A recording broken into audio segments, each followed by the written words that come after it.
Hello everyone, my name is Damini and welcome to my channel. तो आज हम पढ़ने वाले हैं हाइब्रिडाइजेशन के बारे में।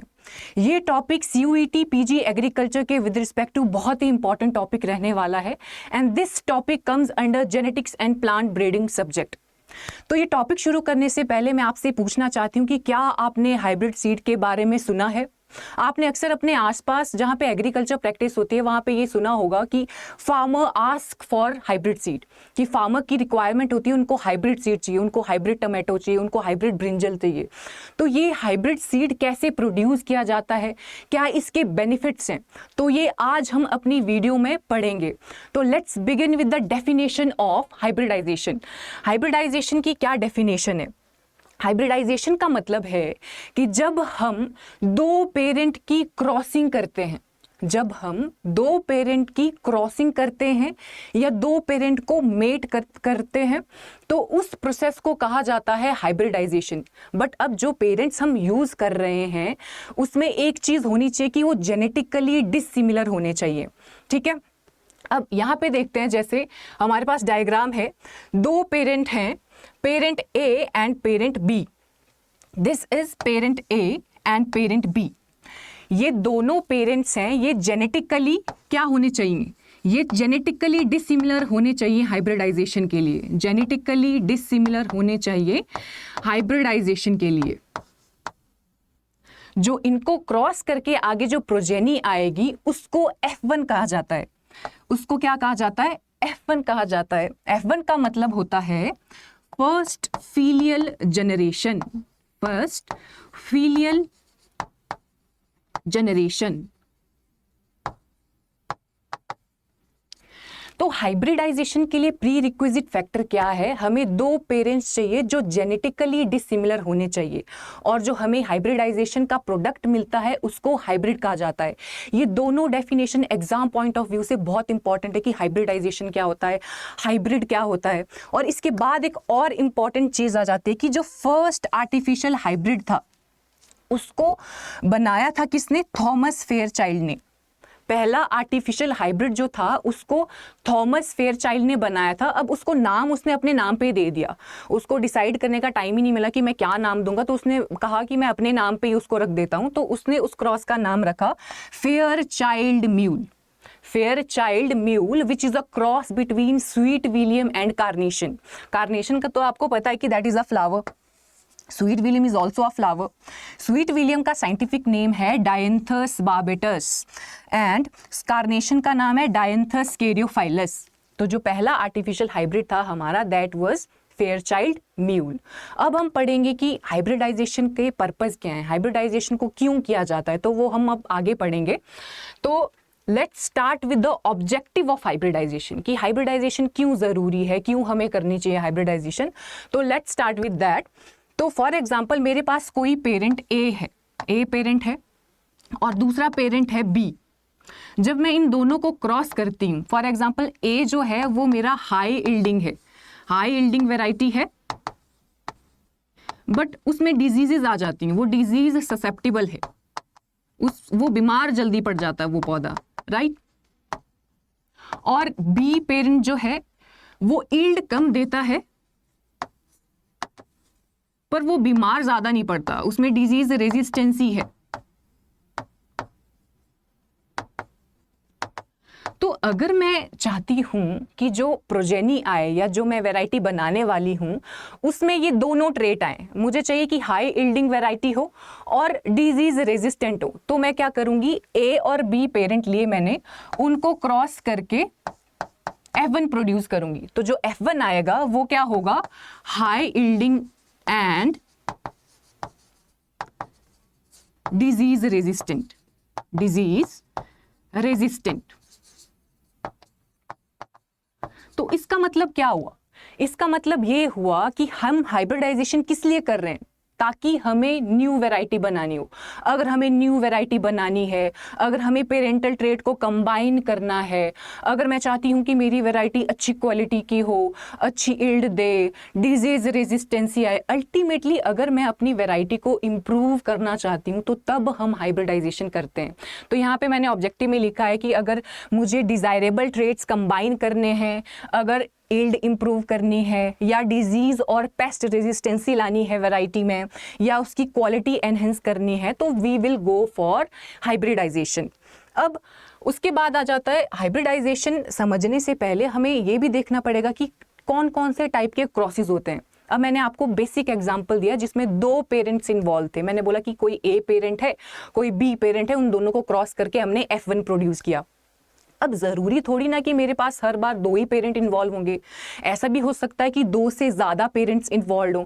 तो वो हम पढ़ेंगे कि अगर 2 पेरेंट है तो उस टाइप के क्रॉस को क्या कहेंगे, अगर 2 से ज़्यादा पेरेंट्स इन्वॉल्व हैं तो फिर उस टाइप के क्रॉस को क्या कहेंगे, तो वो हम डिटेल पढ़ेंगे इस स्लाइड में। तो सबसे पहले आ जाता है सिंगल क्रॉस।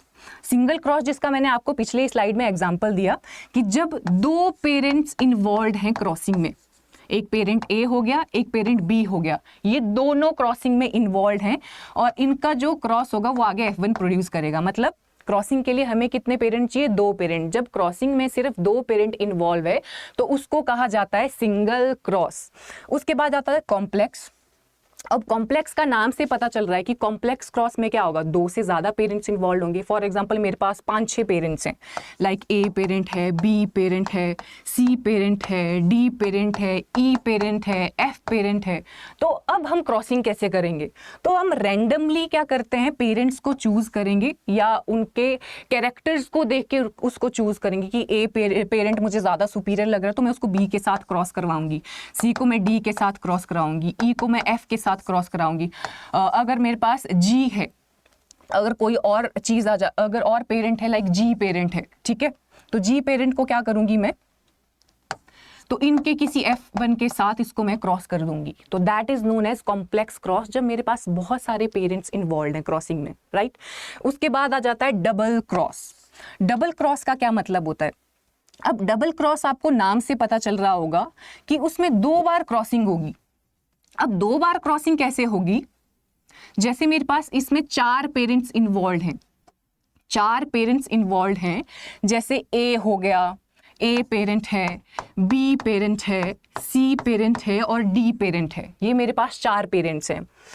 डबल क्रॉस का मतलब है ए और बी को क्रॉस करके मैं उसका F1 प्रोड्यूस करूंगी, सी और डी को क्रॉस करके मैं उसका F1 प्रोड्यूस करूंगी, और उसके बाद क्या करना है, ये दोनों जो F1 है, जो AB की प्रोजेनी है और जो CD की प्रोजेनी है, उन दोनों प्रोजेनी की क्रॉसिंग करवाएंगे हम।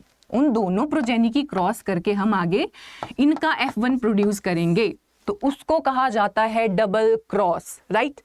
Next type of cross is your 3 way cross. अब 3 वे क्रॉस का आपको नाम से पता चल रहा है कि उसमें शायद 3 पेरेंट्स होंगे, है ना। तो 3 पेरेंट्स हैं, अगर मान लो हमारे पास 3 पेरेंट्स हैं ए बी सी, तो अब हम क्या करेंगे, अब हम क्या करेंगे कि ए को बी के साथ क्रॉस करेंगे और इसका F1 प्रोड्यूस करेंगे, राइट। अब जो इसका F1 है उसको हम सी के साथ क्रॉस करवाएंगे, तो that is known as 3 way cross, कि हमारे 3 पेरेंट्स इन्वॉल्व हैं इसमें। बेसिकली स्टार्टिंग वाले 2 को हम स्टार्टिंग वाले 2 को क्रॉस करेंगे, उसका जो F1 होगा फिर उसको हम सी के साथ क्रॉस करवाएंगे, राइट। उसके बाद आ जाता है टॉप क्रॉस। अच्छा, टॉप क्रॉस का क्या मतलब होता है, टॉप क्रॉस होता है कि जब हम क्रॉसिंग करते हैं, किसमें, जब हम क्रॉसिंग करते हैं एक इनब्रेड लाइन और टॉप क्रॉस की और ओपी वैरायटी में, और ओपी वैरायटी में। अब आप बोलोगे कि इनब्रेड लाइन क्या होता है, ओपी वैरायटी क्या होती है, तो इनब्रेड लाइन का मतलब होता है कि जब हम एक क्रॉस पॉलिनेटेड वैरायटी, जब हम एक क्रॉस पॉलिनेटेड वैरायटी में 4 to 5 जनरेशन, कितनी generation, 4 to 5 generation subsequently selfing करते हैं, कि एक मेरे पास क्रॉस पॉलिनेटेड वैरायटी है, एक बार मैंने उसकी सेल्फिंग करवा दी, फिर उसके सीड को कलेक्ट किया, उसी को आगे ग्रो करवाया, फिर मैंने उसमें फिर से सेल्फिंग करा दी। ऐसा मैंने 4-5 जनरेशन तक किया। फिर क्या होगा, आफ्टर 4-5 जनरेशन जो वो क्रॉस पॉलिनेटेड वैरायटी है वो नियरली होमोजाइगस बन जाएगी, वो नियरली क्या होगी, होमोजाइगस बन जाएगी, और उस लाइन को हम बोलेंगे इनब्रेड लाइन। क्या बोलेंगे, इनब्रेड लाइन, ठीक है। और ओपी पॉलिनेटेड वैरायटी मतलब ओपन पॉलिनेटेड वैरायटी, जिसको जो किसी भी से भी पॉलिनेट हो जाए, जो किसी से भी क्रॉस पॉलिनेशन कर ले, ठीक है। तो टॉप क्रॉस का मतलब होता है कि जब हम किसी इनब्रेड वैरायटी को ओपी वैरायटी के साथ क्रॉस करें तो that cross is known as top crosses. और ये क्रॉसेस भी बहुत इंपॉर्टेंट है, top cross is also very important with respect to exam point of view, right. Next हम बात करेंगे टाइप्स ऑफ हाइब्रिडाइजेशन, कि हाइब्रिडाइजेशन के क्या क्या टाइप्स हैं, ठीक है। अब टाइप से पहले मैं आपको दो टर्मिनोलॉजी बताना चाहती हूं, दैट इज योर इंटर और इंटरा, इंटर एंड इंटरा। तो आपने सुना होगा कि यार इंटर पेरेंट्स इंटरकास्ट मैरिज को नहीं मानेंगे, इंटर रिलीजन मैरिज को नहीं मानेंगे। इंटरकास्ट मतलब अलग अलग कास्ट, ओके। इंटर का मतलब क्या होता है? इंटर का मतलब होता है डिफरेंट और बिटवीन, राइट। और इंटरा का मतलब होता है सेम और विद इन, सेम और विद इन। अब पहला टाइप आता है इंटर वेराइटल। इंटर वेराइटल से क्या पता चल रहा है आपको? इंटर का मतलब है डिफरेंट, वेराइटल का मतलब है डिफरेंट वेराइटी। जब मैंने दो डिफरेंट वेराइटी को क्रॉस किया है तो वो कौन सी हाइब्रिडाइजेशन हुई? वो इंटर वेराइटल हाइब्रिडाइजेशन हुई। इंटर वेराइटल हाइब्रिडाइजेशन में स्पीशीज और जीनस जो है प्लांट का वो भी सेम होता है। जैसे आपने H4 हाइब्रिड के बारे में सुना होगा। H4 हाइब्रिड किसका है? H4 हाइब्रिड कॉटन का है। तो जो कॉटन है वो बना है किसके क्रॉस से? गॉसिपियम हिरसुतम और गॉसिपियम हिरसुतम। मतलब उसमें क्या है? उसमें जीनस भी सेम है, दैट इज जीनस गॉसिपियम, और ये स्पीशीज भी सेम है, ये देखो गॉसिपियम हिरसुतम। पर उसमें क्या है? उसमें वैरायटी अलग है। वैरायटी कौन सी है? G67 and American nectarless. तो this is known as inter varietal hybridization. अब इंटर वेराइटल को हम और क्या बोल सकते हैं? इसमें स्पीशीज भी सेम है तो हम इसको इंट्रा स्पेसिफिक भी कह सकते हैं। क्या कह सकते हैं? इंट्रा स्पेसिफिक हाइब्रिडाइजेशन भी हम इसको कह सकते हैं। प्लांट ब्रीडिंग में जनरली इंट्रा स्पेसिफिक हाइब्रिडाइजेशन काफी कॉमन है और इसको ज्यादातर यूज किया जाता है। नेक्स्ट आ जाता है आपका डिस्टेंट हाइब्रिडाइजेशन। अब डिस्टेंट हाइब्रिडाइजेशन क्या होता है?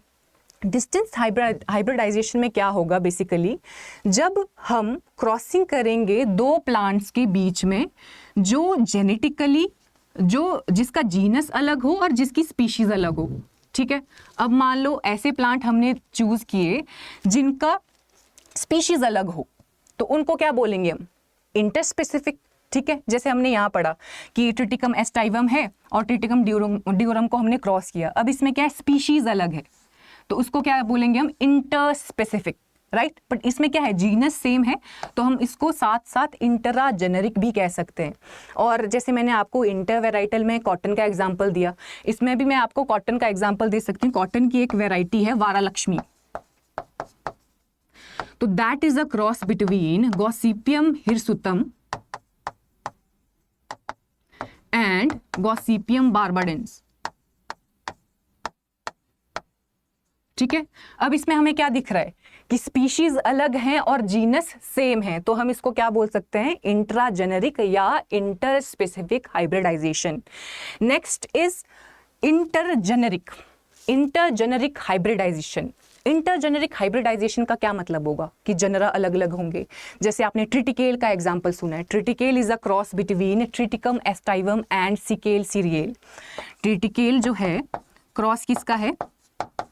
व्हीट जो हम खाते हैं, ब्रेड व्हीट, और सिकेल सीरियल जिसको राय बोलते हैं कॉमनली, तो that is a cross between, that is a cross of triticale. तो इसमें क्या है? जीनस भी अलग है, स्पीशीज भी अलग है, जीनस भी अलग है, स्पीशीज भी अलग है, तो इसको हम बोलेंगे इंटरजेनेरिक हाइब्रिड, ठीक है। इसके अलावा आपने हॉर्टिकल्चर में पढ़ा होगा एक क्रॉस का नाम रेफिनोब्रासिका, कि रेफिनोब्रासिका है कि साइंटिस्ट चाहते थे कि रेडिश की तरह रूट्स मिले हमें और वेजिटेटिव पार्ट कैबेज की तरह मिले, पर उनके साथ उल्टा हुआ, उनको रूट्स कैबेज की मिल गई और वेजिटेटिव पार्ट रेडिश का मिल गया। तो Raphanobrassica is a cross between radish and cabbage, ठीक है। अब रेडिश का नाम है रेफिनस सटाइवस, कैबेज का नाम है ब्रासिका ओलेरेशिया, उनका जीनस भी अलग है, उनकी स्पीशीज़ भी अलग है, राइट। तो ये इंटरजेनेरिक हाइब्रिडाइजेशन में आ जाएंगे। अब ये दोनों चीज़ें डिस्टेंट में क्यों आई हैं? अब इंटर स्पेसिफिक डिस्टेंट में है और इंटरजेनेरिक भी डिस्टेंट में, क्योंकि वाइडली रिलेटेड है। अब जीनस अलग है, स्पीशीज़ अलग है, तो जो प्लांट है उन दोनों में दूर दूर तक कोई लेना देना नहीं है। तो हमने बोला कि इसको हम डिस्टेंट हाइब्रिडाइजेशन में रखेंगे। हालांकि ऊपर इंटरवेराइटल में क्या था, उसमें स्पीशीज भी थे, सेम थी, उसमें जीनस भी सेम था, तो हमने उसको डिस्टेंट में नहीं डाला क्योंकि वो क्लोजली रिलेटेड है, उसमें सिर्फ वेराइटीज का डिफरेंस है, राइट। उसके बाद हम पढ़ेंगे कि अब हमने हाइब्रिड बनाने कैसे। हम बोल रहे हैं कि यार हाइब्रिड सीड ये है, हाइब्रिड सीड के बेनिफिट्स ये हैं वो हैं, अब हमने वो करना कैसे, क्या प्रोसेस है उसको बनाने का। तो सबसे पहले आ जाता है सिलेक्शन ऑफ पेरेंट। पेरेंट कैसे सेलेक्ट करने हैं? मान लो मैं एक प्लांट ब्रीडर हूँ, मुझे मेरी वैरायटी में चाहिए कि मेरी वैरायटी डिजीज़ रेजिस्टेंट हो या मेरी वैरायटी हाई क्वालिटी की हो, तो मैं कैसे प्लांट्स को चूज़ करूँगी? ऑब्वियसली मैं उन्हीं प्लांट को चूज़ करूँगी जिनमें वो कैरेक्टरिस्टिक्स होंगी। तो सबसे इम्पॉर्टेंट पार्ट है हाइब्रिडाइजेशन का सिलेक्शन ऑफ पेरेंट, कि पेरेंट मुझे वैसे सेलेक्ट करने पड़ेंगे जो जिसमें वो डिज़ायर्ड ट्रेट हैं जो मैं आगे चाह रही हूँ कि मेरी वैरायटी में हो, राइट।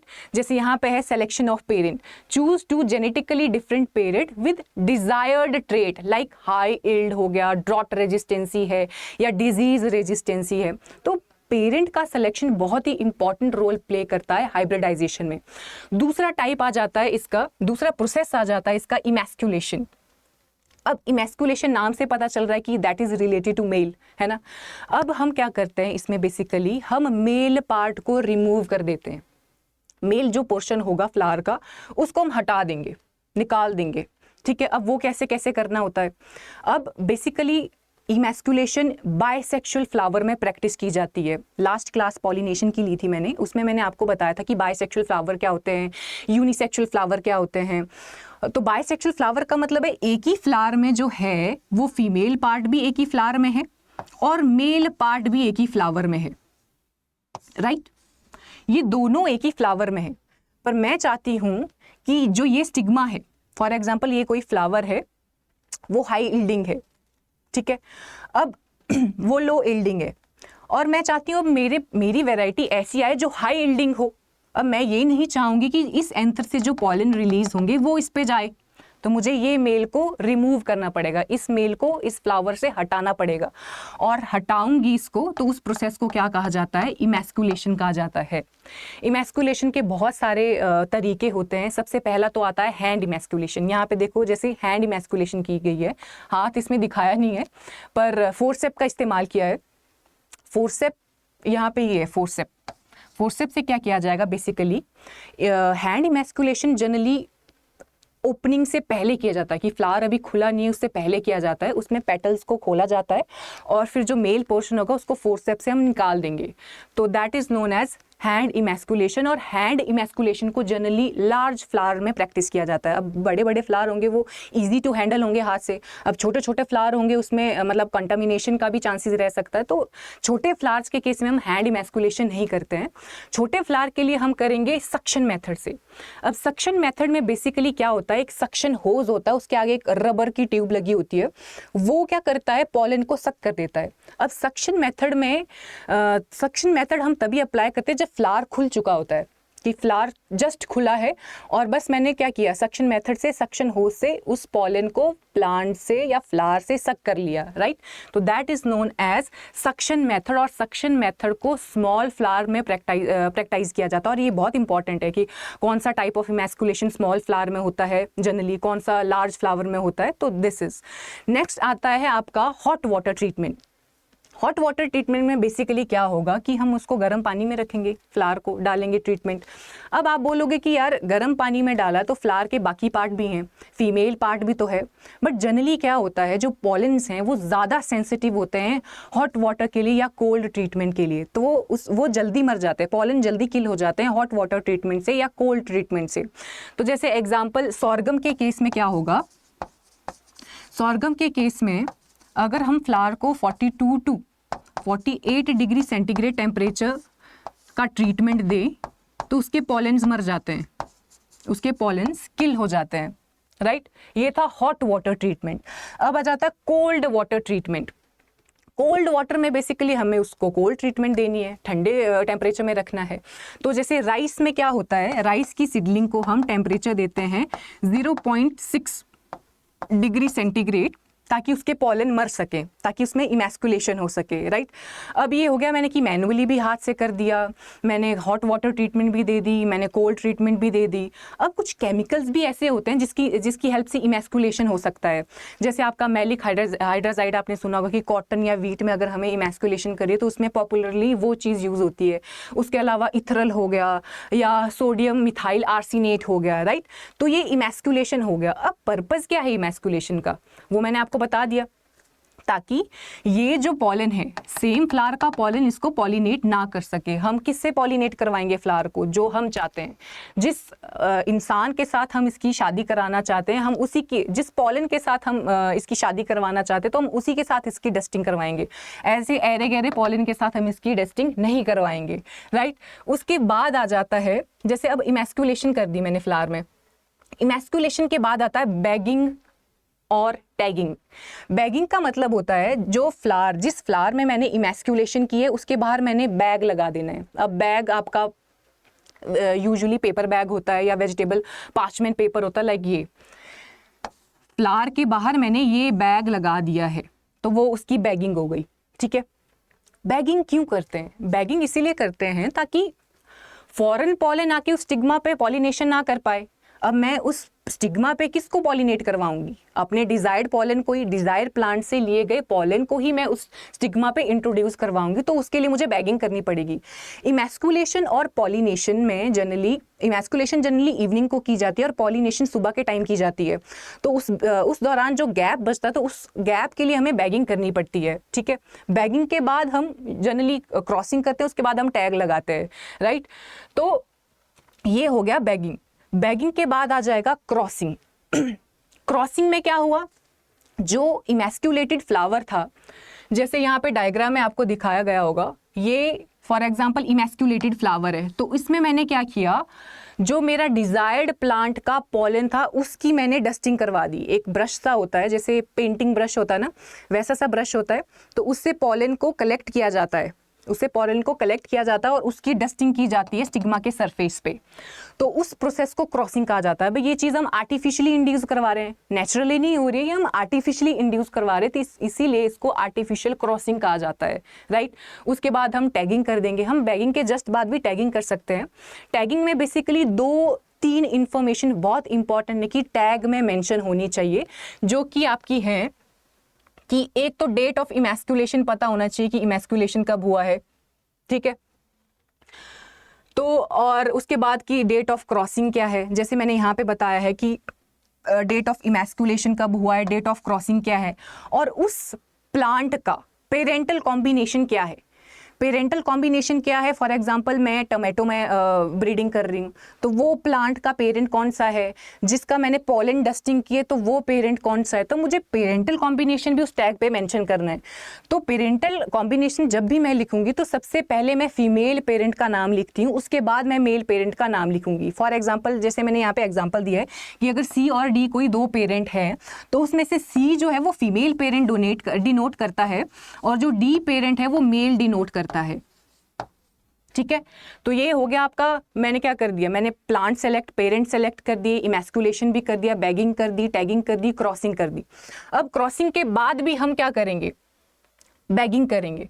क्रॉसिंग के बाद भी हम बैगिंग क्यों करेंगे, क्योंकि अभी भी फ्लावर सिक्योर नहीं है, अभी भी कंटामिनेशन हो सकती है। क्या पता रात को तूफान चल रहा है और फॉरेन पॉलन आके उस स्टिग्मा पे लैंड कर गया, तो कंटामिनेशन के चांसेस हर टाइम हो सकते हैं। तो हमने बैगिंग, जैसे मैंने क्रॉसिंग की उसके बाद हम फिर बैगिंग करते हैं अप टू उसकी फ्रूटिंग तक।